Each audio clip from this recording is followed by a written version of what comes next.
Ne kadar ki bu hayatın mənası var, yoxluğun mənə hürür duvar. Sensizlik sanki mənə zindan, yox olan ümidlər olub viran. Mən sənə dəlilər kimi aşiq, sən mənə dünyanı vermisən.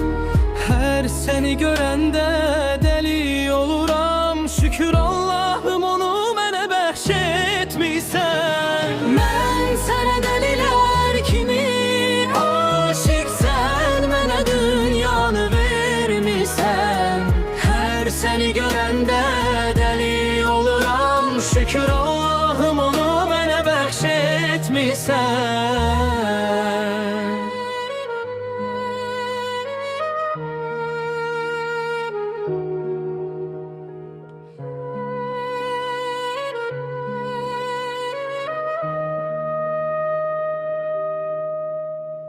Sən mənim səhərimə günəş oldun, Gecəmə ay olub nurla doldum. Mən sənə, sən mənə yar olmusan, sanki bitməyən bir yoldun. mən sənə dəlilər kimi aşiq, sən mənə dünyanı vermisən.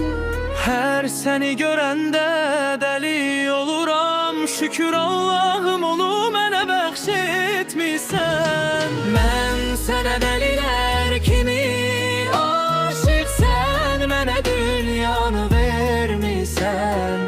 Hər səni görəndə dəli oluram, şükür Allahım onu mənə bəxş etmisən.